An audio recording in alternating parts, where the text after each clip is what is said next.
welcome. My name is Obinako. Welcome. I want to share with you the importance of financial education to you as an entrepreneur. The importance of financial education to you as an entrepreneur. Entrepreneurship is a tough journey, and one of the things that most often will make it a bit, more relaxing as a journey is your financial education, your financial knowledge, your financial skill. Fortunately or unfortunately, most of us were not brought up in an environment where we were intentionally taught about finances, even for our personal finances or for business or for any other, endeavor. Therefore, when you start your business, those things will show. Your maturity with finances, your decisions, the results that you get with finances, they will show. Because if you are taught rightly, you will see that your decisions will reflect that. And if you're not taught, you will also see that your decisions reflect that.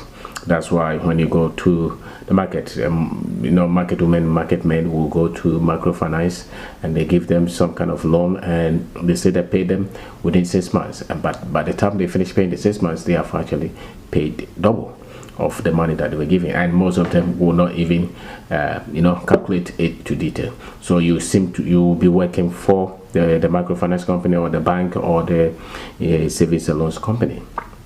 Our financial decision is very critical because sometimes you can get a contract. Contractors mainly they will get 10 million Ghana cedi contract. Then some bank will say, let us give you credit line, or let us give you loan, and we will stand it this way.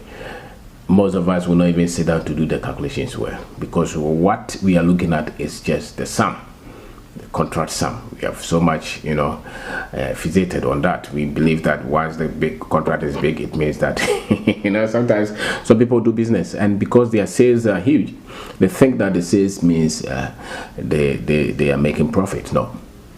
And so your financial decisions are very critical. The profit is so much different from the revenue. Some people can get $1 million revenue, and yet the profit is just 1%. And some people can get 100,000 revenue, but their profit is 80%. So the financial skill is that critical. I remember there was a time that we were dealing with some state institutions on taxes and Senate and those things. Those things you are not taught in school. And so if you don't come from an accounting background or business studies background, it's likely that until you start business, you may not even know them. And those of us who started business without necessarily working so much in any organized environment, it becomes that difficult, because then you're going to learn everything one by one. So they say pay as you earn, income tax, direct tax, corporate tax. They will say that it's net contribution, first year, second year. You have to educate yourself with all those if you intend to grow your business. At least you have to understand it, even if you want to pick somebody to help you. And if you have a friend who is an accountant, ask questions. Ask them. When you buy the newspaper, sometimes you see that they publish some of the financials of some companies, especially the banks. Don't just don't just rush through. Look, even if you don't understand it, look at some of the terms that they write in all those, the financial statements that they write. Go and just read them, just as if you are looking. Don't just rush to the sports section. Read them one by one, especially those of us without accounting backgrounds or without any financial education anywhere. Read them every day. Read them. By the time that you have read it for about 100 times, I'm sure you will start to become a bit more conversant with the terms that they use, because a lot of your ability to build the business to the next level will come from you as the entrepreneur, your understanding of money and the decisions that you're making, especially when you're building a business that is going to grow organically from within. Some people will build businesses, nobody knows where they make their money, but if you are going to be sincere with the processes and go through the stages one after the other, it's not going to be, the business is not going to grow bigger than your financial understanding or the critical financial decisions that you're making. So it's so critical that you have to learn them one after the other, read about them one after the other, go through the ratios. They are not that difficult. And even if they are difficult, ask somebody. Maybe your friend works with the government, the tax office or something. Ask them, VAT, what does that mean? Go through that. Ask it, because it's something that you need. It's critical to the business, the success of your business. The more you are learning these things, the more you're becoming informed, and the better the decisions that you will make. Most of us will get our business into a position.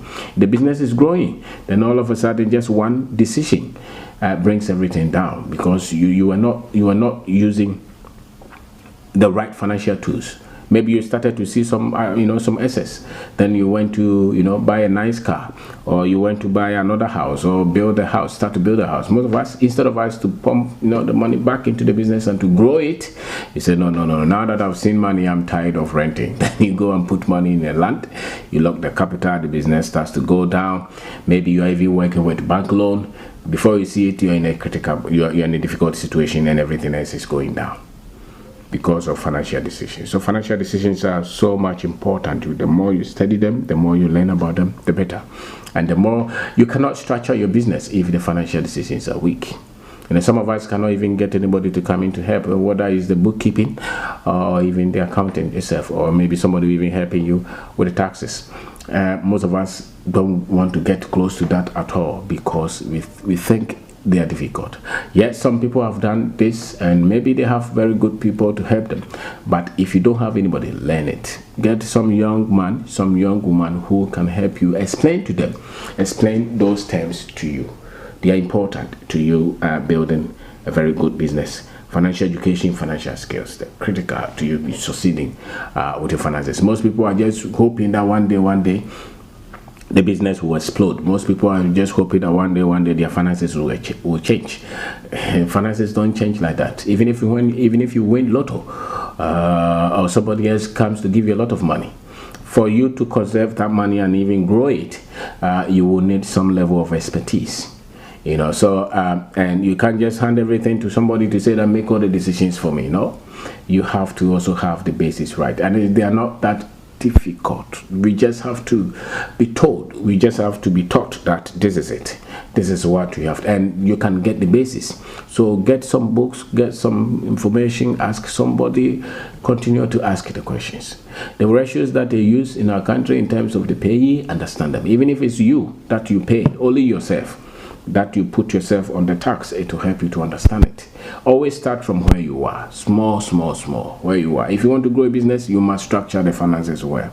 You must write every revenue that you get from the business, and you must at least keep record of the expenses that go out of the business. Because without the right data gathering, you don't have anything to make a lot of your decisions on. And it starts with that. Even at the household, if you can keep track of what money goes out of the house, at least average monthly, how much do you spend at home on everything, on children's school fees, on the rent, on everything that you pay, and how much comes in to the house, maybe from salary or other things that you do. Being able to have full, maybe some grasp of what comes in and what goes out will help you a lot to make good decisions. The same with the business. Being able to have an idea of how much comes in every month and how much goes out of the business every month will help you. Sometimes you will know that, if I take this loan, how much is left at the end of the month when I do the income and when I do the expenditure. I will see that maybe I cannot survive with this loan. Maybe if I take money from this to buy this car, the next stage the business will struggle, because you have basic understanding of what is coming in and what is going out, basic understanding of whatever stock level that you have. Those things will help you. Even if you can't pick an accountant, they will help you. And if you go to a lot of these institutions, there is always somebody there who will be able to explain some of these basic things to you. Because if you don't educate yourself, when they print your your bank statement for you, don't look at it. Even if they confuse you, look at it. Somebody said something the other time, and it's so funny. He said that most people know the quotation in the Bible, but when they print their financial statement to them, or for them, they are not able to understand what they print for them to read. but they can quote all the scriptures with all the chapters and they are hoping that they'll become successful. It's very difficult to become successful in anything that you don't have knowledge in anything that you don't have skill in. Knowledge is to build skill, and then skill is to produce results. So without the right knowledge, you can have the right skills, and without the right skills, it's very difficult to get the right results, the right performance, the right productivity. So these are things that we all must learn. Business, they say, is difficult, we understand, but if your financial expertise, if your financial skill is at a certain level, you'll be able to make some of the and the financial discipline as well. Sometimes you can know everything, but the courage and the discipline to go through what you know is another level. And most of us, you put yourself in a position where you'll be able to make the most important decisions for the business to grow. If your business is not at that stage to build an office, don't build it. To buy another car, don't buy it. If the business is not at the stage to take that loan, don't take it. If the business is not at the stage to employ another person, don't employ it. You have to make sure that you have some level of grasp with the finances, because without that, all that you're doing and the thing about it is that when the financials are not good, everything else in the business, because then it creates pressure on you. You are always thinking. When you owe, your mind is always on the pressure from debt in business. Is there's no pressure that comes close to that when the business is collapsing and you owe a lot of people and you can't pay. And every minute somebody else is calling you, the bank is calling you, individuals are calling you for their money, and you have no idea when the next income is coming from. There is not much like that. Most people will go into depression because of debt in their businesses, non-payment of loans. So it's something that we really, and we don't have to go through that if you have the right skill set. If you have developed the right skill sets, you don't have to go through a lot of this. But if you have not, then you go through that. You go through those stages to wake you up.